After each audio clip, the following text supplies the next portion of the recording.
Hello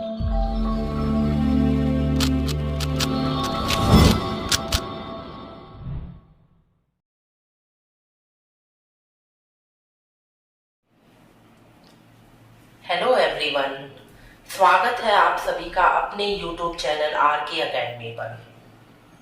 आज हम जो अपनी एंशिएंट हिस्ट्री की सीरीज लेकर आए हैं उसमें मौर्य वंश को अच्छे से पढ़ेंगे। पिछली वीडियो में हमने सिकंदर के आक्रमण को पढ़ा था, आज हम करते हैं मौर्य वंश को। देखिए, जो ये सीरीज हम लेकर आए हुए हैं इसको अगर आप सीरीज वाइज क्रम से देखेंगे तो आपको भारतीय इतिहास में जो एंशिएंट हिस्ट्री हम पढ़ रहे हैं उसको बड़े अच्छे से आपको एक समझ विकसित होगी और बड़े अच्छे से चीजें समझ में आएंगी, क्योंकि हम टाइमलाइन के हिसाब से इसको लेकर आए हैं। किस तरीके से इतिहास में जो जो चीजें घटित होती गई वो चीजें हम करते जा रहे हैं।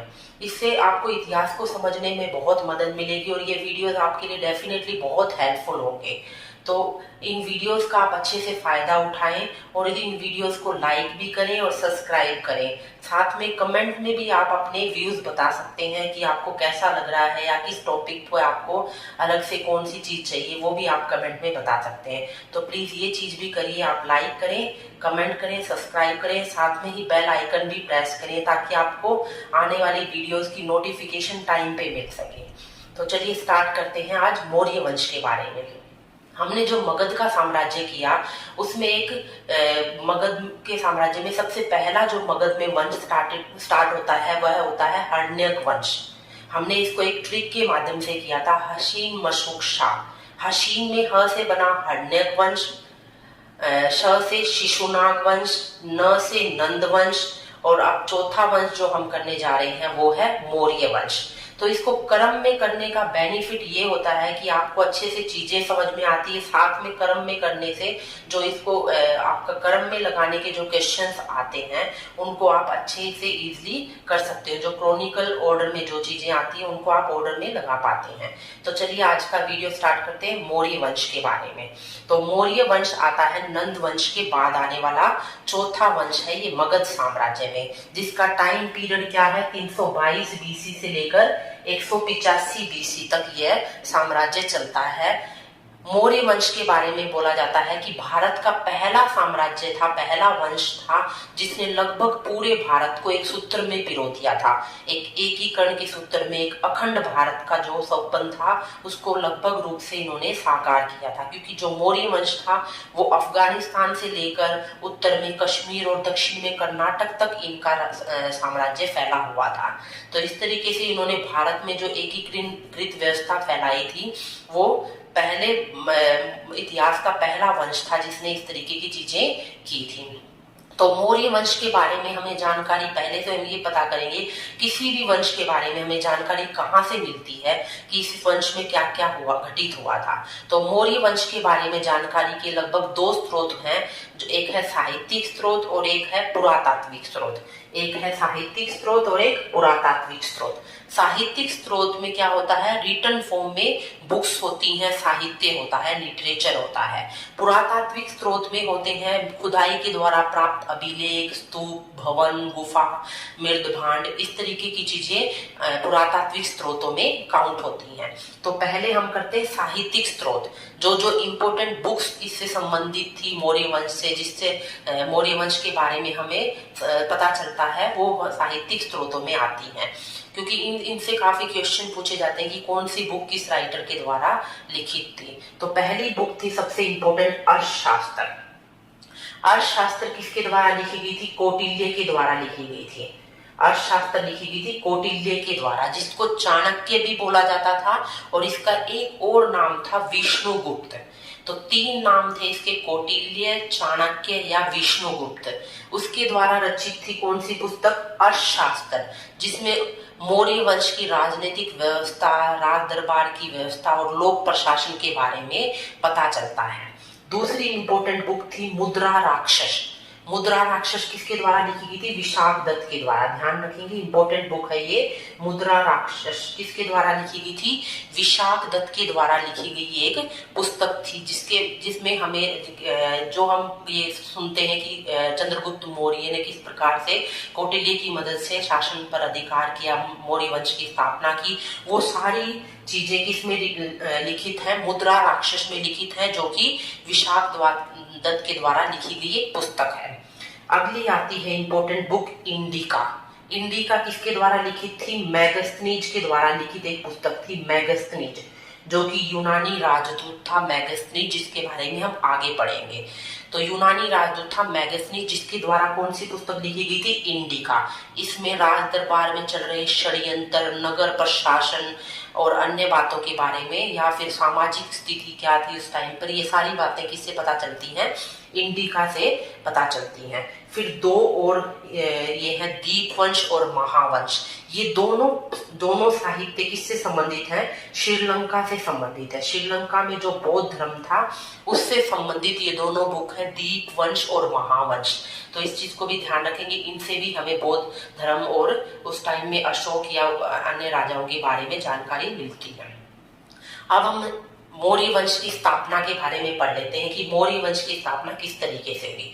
जैसे कि हमने लास्ट वीडियो में भी डिस्कस किया था, मौर्य वंश की स्थापना किसके द्वारा की गई थी? चंद्रगुप्त मौर्य के द्वारा की गई थी। और जो नंद वंश का लास्ट राजा था, अंतिम शासक था, वो था घनानंद। घनानंद एक क्रूर शासक था। उसने विष्णुगुप्त कौटिल्य का अपमान किया, तो कौटिल्य ने प्रण लिया था कि इस वंश का विनाश करके मैं एक नए वंश की स्थापना करूंगा। तो उसने चंद्रगुप्त मौर्य को काफी उस तरीके से उसको ट्रेंड किया और चंद्रगुप्त मौर्य की सहायता से घनानंद को पराजित कर दिया। अब घनानंद को पराजित करके नंद वंश का विनाश करके किस नए वंश की स्थापना करते हैं? ये करते हैं मौर्य वंश की स्थापना करते हैं।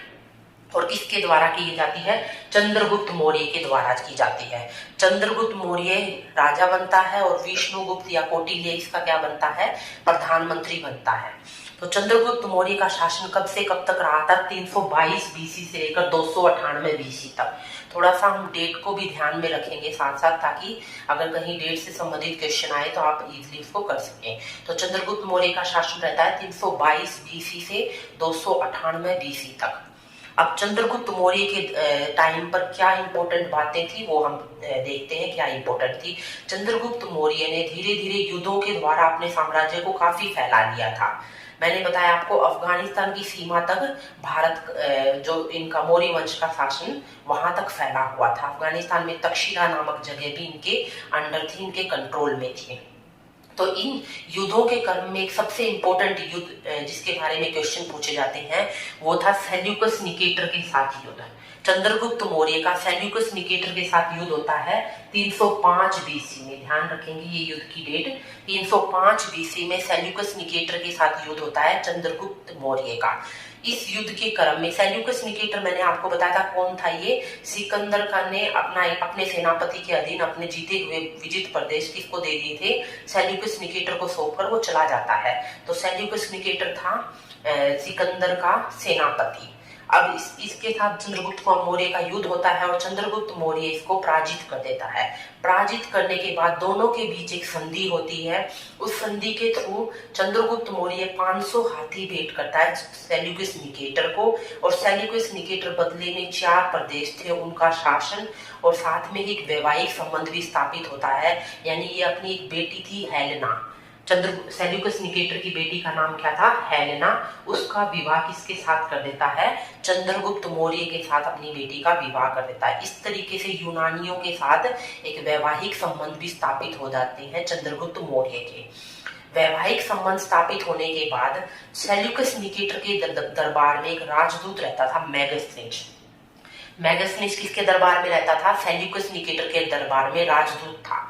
अब सेल्यूकस निकेटर उसको भेज देता है, कहां पर भेजता है? चंद्रगुप्त मौर्य के दरबार में। तो मैगस्थनीज किसके दरबार में आता है? मैगस्थनीज आता है चंद्रगुप्त मौर्य के दरबार में और यहाँ आकर वो रहने लग जाता है। और यहाँ पर उसने इस पुस्तक की रचना की, इंडिका पुस्तक की रचना की। मैगस्थनीज किसका राजदूत था? सेल्यूकस निकेटर का राजदूत था।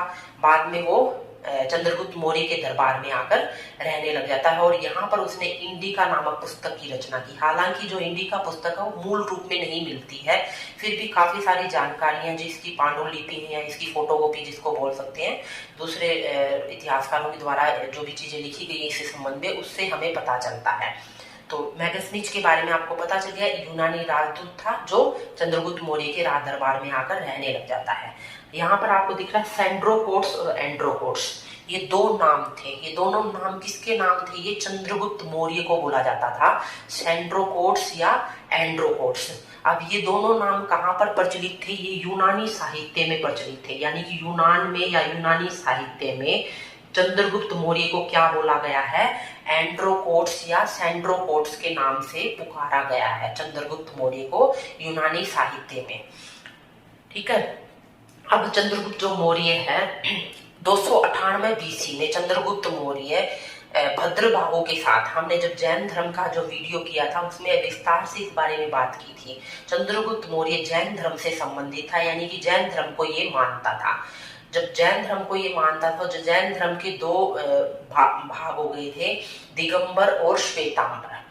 दिगंबर संप्रदाय का जो प्रधान था, जो हेड था, वो था भद्रबाहु, और श्वेतांबर संप्रदाय का प्रधान था स्थूलभद्र। तो जब 12 वर्षों का काल मगध में पड़ता है, तो उस दौरान चंद्रगुप्त मौर्य भद्रबाहु के साथ 298 बीसी में कर्नाटक की स्वर्ण बेलगोला में आकर रहने लग जाता है। यहाँ पर वो संलेखना या संथार विधि, मैंने आपको बताया था इस विधि के बारे में, संलेखना या संथारा विधि थी, उसके तहत अपने प्राणों को त्याग देता है। अब ये विधि क्या थी? इसमें उपवास के द्वारा या भूखे रहकर अपने शरीर को त्याग देना था ताकि मोक्ष प्राप्ति कर सके। तो इस विधि के द्वारा 298 बीसी में, कब? 298 बीसी में चंद्रगुप्त मौर्य कर्नाटक के स्वर्ण बेलगोला में अपने प्राणों को त्याग देता है। कब? 298 बीसी में। अब हम पढ़ते हैं आगे। चंद्रगुप्त मौर्य से आगे इसका जो बेटा था बिंदुसार। कौन था इसका बेटा? बिंदुसार। एक हमने इसी नाम का एक बिंबिसार पढ़ा था, एक बिंबिसार शासक के नाम बारे में भी पढ़ा था। आप मुझे कमेंट बॉक्स में ये बताएंगे कि बिंबिसार ने किस वंश की स्थापना की थी, और प्लीज सभी बच्चे इसका आंसर दें जो भी इस वीडियो को देख रहा है। बिंबिसार ने किस वंश की स्थापना की थी? जिसके आंसर आएंगे तो मुझे पता चल जाएगा कि कितने बच्चे सिंसियरली इस वीडियो को देख रहे हैं। तो हम बिंदुसार के बारे में पढ़ते हैं। बिंदुसार कौन था? बिंदुसार था चंद्रगुप्त मौर्य का बेटा, जो 298 बीसी से लेकर 273 बीसी तक शासन करता है, मगध पर शासन करता है। ये 298 बीसी से लेकर 273 बीसी तक बिंदुसार। अब बिंदुसार के बारे में क्या इंपॉर्टेंट बातें हमें याद रखनी? इसका उपनाम था अमित्रघात। बिंदुसार को एक और नाम से पुकारा जाता था, अमित्रघात। और कई बार क्वेश्चन इससे बना है कि निम्नलिखित में से किस राजा को अमित्रघात बोला जाता था? अमित्रघात का शाब्दिक अर्थ क्या है? शत्रु विनाशक, यानी कि ऐसा राजा जो अपने शत्रुओं का विनाश कर देता है, उसको बोला जाता है अमित्रघात। साथ में ही जैन साहित्य में बिंदुसार को क्या पुकारा गया है? सिंह सेन पुकारा गया है। सिंह सेन पुकारा गया है, सिंह सेन के नाम से बोला गया है बिंदुसार को। किसमें? जैन साहित्य में। ये था बिंदुसार के बारे में। अब तक्षशिला का एक विद्रोह होता है बिंदुसार के समय में। कहाँ पर विद्रोह होता है? तक्षशिला में एक विद्रोह हो जाता है बिंदुसार के समय में। तक्षशिला में एक विद्रोह होता है। उस विद्रोह को दबाने के क्रम में पहले ही अपने बड़े बेटे सुशील को वहां भेजता है। इसके बड़े बेटे का नाम क्या था? सुशील। सुशील को तक्षशिला का विद्रोह दबाने के लिए ये भेजता है, लेकिन सुशील उस विद्रोह को दबाने में असफल होता है। सुशील के बाद ही किसको भेजता है? अशोक को वहां भेजता है तक्षशिला में। अशोक इसका बेटा था, उसको ये तक्षशिला में भेजता है विद्रोह को दबाने के लिए। अशोक उस विद्रोह को दबाने में पूर्णतः सफल होता है। अब इसके बाद से ही लगने लगा था कि अशोक में वो राजनीतिक गुण है जिससे वो राजा बन सकता है। तो तक्षशिला का विद्रोह पूरी तरीके से किसके द्वारा खत्म किया गया? अशोक के द्वारा खत्म किया गया। दूसरा, बिंदुसार के बारे में दो चीजें हम याद रखेंगे कि विदेशों से भी इसके अच्छे संबंध थे। जो विदेश में जो राजा थे उनके साथ भी बिंदुसार के अच्छे संबंध थे। कौन कौन से राजा थे ऐसे? एक तो सीरिया का राजा था, सीरिया का शासक था एंटीओकस। नाम ध्यान रखेंगे, एंटीओकस। सीरिया का राजा था एंटीओकस। इस सीरिया के राजा से ये 3 चीजों की मांग करता है बिंदुसार। एक तो सूखे अंजीर की मांग करता है, साथ में ही अंगूरी शराब की मांग करता है पत्र व्यवहार के द्वारा, यानी कि एक पत्र लिखता है यह सीरिया के राजा एंटियोकस को। उसमें वो सूखे अंजीर की मांग करता है, अंगूरी शराब की मांग करता है, साथ में एक दार्शनिक की मांग करता है, साथ में एक दार्शनिक की मांग करता है। तो सीरिया का जो राजा था एंटियोकस, वो ये दो चीजें तो भेज देता है, सूखी अंजीर और अंगूरी शराब, लेकिन दार्शनिक को भेजने से मना कर देता है। वो कहता है कि हमारे यहाँ पर दार्शनिकों का लेन देन नहीं किया जाता, व्यापार नहीं किया जाता। तो इस तरीके से सीरिया के राजा एंटियोकस के साथ भी इसके संबंध थे बिंदुसार के। दूसरा आता है मीसर का राजा। मीसर का राजा कौन था? टोलमी द्वितीय। मीसर का राजा था टोलमी द्वितीय, या उसको फिलाडेल्फस भी बोला जाता है। फिलाडेल्फस पूरा नाम उसका था टोलमी द्वितीय फिलाडेल्फस। लेकिन कई बार क्वेश्चन जब पूछे तो टोलमी द्वितीय या अलग से फिलाडेल्फस देकर भी क्वेश्चन पूछा जाता है कि मिस्र के किस राजा के साथ बिंदुसार के संबंध थे। तो टोलमी द्वितीय फिलाडेल्फस के साथ उसके संबंध थे। तो मिस्र से एक दार्शनिक आता है डायनोसिस एक दार्शनिक आता है मिस्र से, जो कि बिंदुसार के दरबार में रहता है। तो यहाँ से ये क्वेश्चन भी बनता है कि बिंदुसार के दरबार में किस देश का दार्शनिक आता है, या कौन दार्शनिक आता है। तो डायनोसिस दार्शनिक आता है बिंदुसार के दरबार में, और कहाँ से था? वो मिस्र से था। तो इस तरीके से जो बिंदुसार से संबंधित जो भी क्वेश्चन आपके एग्जाम के पॉइंट ऑफ व्यू से इम्पोर्टेंट थे वो हम कर चुके हैं। बिंदुसार कब गद्दी पर बैठता है? 298 बीसी से 273 बीसी तक गद्दी पर रहता है। उसका उपनाम क्या था? अमित्र घात उसको बोला जाता था। साथ ही जैन साहित्य में उसको सिंह सैनिक भी बोला जाता था। उसके दो राजाओं के साथ संबंध थे, विदेशों के दो राजाओं के साथ, सीरिया का राजा एंटियोकस और मिस्र का राजा टोलमी द्वितीय फिलाडेल्फस। इसके काल में एक तक्षशिला का विद्रोह होता है। उस विद्रोह को दबाने के क्रम में ये पहले अपने बेटे सुशील को भेजता है, बाद में अशोक को भेजता है। तो इस तरीके से बिंदुसार की मृत्यु हो जाती है 273 बीसी में, और 273 बीसी से लेकर 269 बीसी तक लगभग 4 वर्षों के टाइम पीरियड में इनके जो वंश था, इनके दरबार में काफी अशांति इनके साम्राज्य में फैलती है, क्योंकि जो बिंदुसार के जो बेटे थे उनके बीच में राजगद्दी को लेकर संघर्ष चलता है। और उस संघर्ष के क्रम में बताया जाता है, बौद्ध साहित्य में ये बात बोली जाती है कि अशोक ने अपने 99 भाइयों की हत्या करके राजगद्दी पर अधिकार जमाया था, या राजगद्दी हथियाई थी। तो जो 269 बीसी में अशोक शासन करता है, 269 बीसी से अशोक का शासन शुरू होता है। तो नेक्स्ट वीडियो में हम अशोक के बारे में विस्तृत तरीके से पढ़ेंगे। साथ में ही अशोक के द्वारा जो भी कार्य किए गए प्रजा को लेकर या बौद्ध धर्म से संबंधित, वो नेक्स्ट वीडियो में हम लेके आएंगे। होप सो आपको वीडियो अच्छी लगी होगी, इंफॉर्मेटिव लगी होगी।